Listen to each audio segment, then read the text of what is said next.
विशाळ गडावरील अतिक्रमण काढायला सुरुवात करण्यात आलेली आहे। कोल्हापूर जिल्हा प्रशासनाचे सर्व प्रमुख अधिकारी हे या क्षणी विशाळ गडावरती आहेत। जिल्हाधिकारी, जिल्हा पोलीस प्रमुख यासह प्रमुख अधिकारी हे विशाळ गडावरती दाखल झाले। विशाळ गडावरील अतिक्रमण केलेली 2 आस्थापनं प्रशासनाने काढून टाकली आहेत।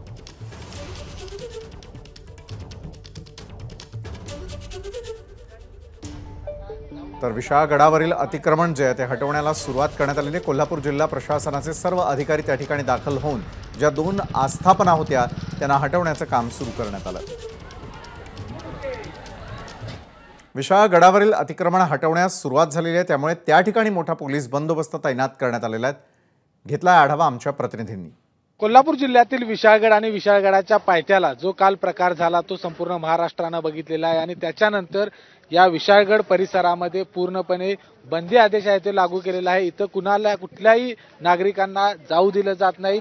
पांढरे पाणी या ठिकाणी हा बंदोबस्त लावला आहे आणि इथून पुढे पावनखिंड असेल, विशाळगड असेल, गजापूर असेल या सगळ्या मार्गावरती पोलिसांचा मोठा बंदोबस्त आहे तो तैनात केलेला आहे। आता पोलिसांनी काय सांगितलं तुम्हाला? आता सांगितलं की इथले असाल तर तुम्ही जा म्हणते, आधार कार्ड द्या म्हणते, तुम्ही इथलं रहिवासी असेल तर जाऊ शकता, अन्यथा जाऊ शकत नाही असं सांगितलं। आम्ही 700 किलोमीटरहून इथे आलेलो आहोत आणि पाहण्याकरता चालू होतो, पण इथं जाऊ नाही देत आहे आतमध्ये। 700-800 किलोमीटर फिरून या ठिकाणी काही भाविक असतील दरवर्षी जे पावनखिंडीकडे येत असतात, या सगळ्यांना या ठिकाणी अडवलेलं आहे। कुठल्याही बाहेरच्या एकाही नागरिकाला या ठिकाणी आतमध्ये जाऊ दिलं जात नाही।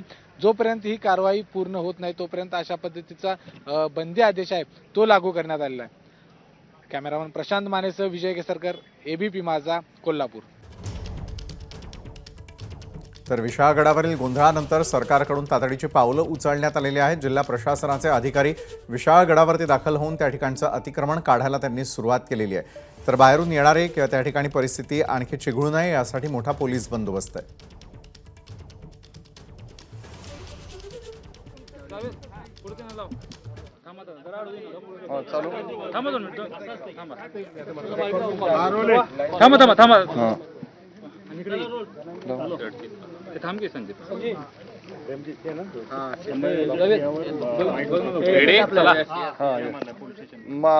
महाराष्ट्राच्या इतिहासातला काळा दिवस आज घडतोय का याची भीती शिवभक्त म्हणून आम्हाला आहे।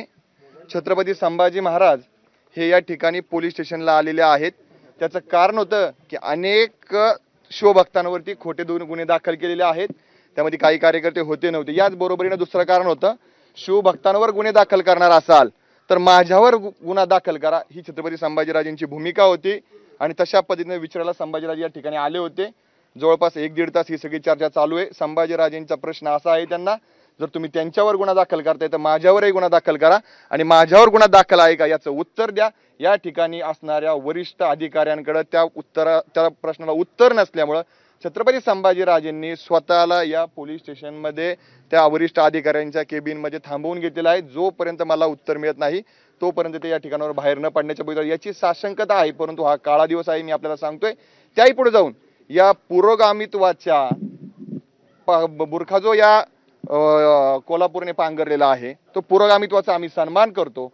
परंतु विशाळ गडावरती जर टोकाचं अतिक्रमण होत असेल आणि त्या ठिकाणी म्हणजे दहशतवादी कारवाया जर होत असतील आणि त्या ठिकाणी झालेल्या प्रक्रियेनंतर जर कोणतरी छत्रपती संभाजीराजांविषयी वेगळी भूमिका घेत असेल, संभाजीराजांवरती तिथले खासदार असतील, पालकमंत्री असतील, अनेक राजकीय नेते मंडळी जर वेगवेगळ्या पद्धतीने टीका करणार असतील तर महाराष्ट्रातला शिवभक्त तुमच्या कोल्हापूरच्या राजकारणाबाई हे खपवून घेणार नाही। आणि महाराष्ट्रामध्ये शिवभक्त म्हणून आम्ही सर्वजण वेगवेगळ्या पद्धतीने या गोष्टीचा निषेध करू।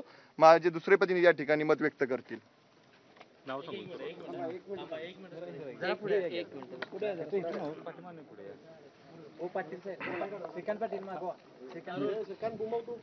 मला या ठिकाणी सरकारला अतिशय नम्रपणे एक विनंती करायची आहे। ज्या अतिक्रमणाबद्दल तुम्ही ही फार अग्रेसिव्ह भूमिका घेता आणि या ठिकाणी कोर्टाचे नियम म्हणजे आज कोल्हापूरचे लोकप्रतिनिधी, पालकमंत्री आणि इतर लोकप्रतिनिधी दरम्यान विशाळ गडावरील जाळपोळीबाबत एमआयएमचे नेते इम्तियाज जलील यांनी नेमकी काय प्रतिक्रिया दिली पाहूयात। तुम्हाला मतदान केलंय मुस्लिम समाजाने म्हणून तुम्ही दिल्लीपर्यंत जाऊ शकले. आम्ही तुमचा आदर करत होते कालपर्यंत, पण ज्या प्रकारे तुम्ही हे हिंसक घटनाचा नेतृत्व करत होते, आज आमच्या पुढे हे प्रश्न आहे की तुम्ही खऱ्या अर्थाने शाहू महाराजांचे वंशज आहे का? अतिक्रमण काढायचं नाही अशी तुमची भूमिका नाही, आहे का? नियम असतं. अतिक्रमण कुठे झालं असेल तर एक नियम आहे, त्याची प्रक्रिया आहे. हे काय गुंडागर्दी करून लोकांच्या घरामध्ये घुसून कशा प्रकारचे महिला रडत होती. अनेक महिलांच्या हातात छोटे छोटे बाळं होतं, गाड्या जाळणार, लोकांच्या घरामध्ये तोडफोड करणार आहे ना. काही अतिक्रमण झालं असेल तर हे काय अशा प्रकारचं हे जंगलराज सुरू आहे का महाराष्ट्रामध्ये? एबीपी माझा, उघडा डोळे बघा नीट.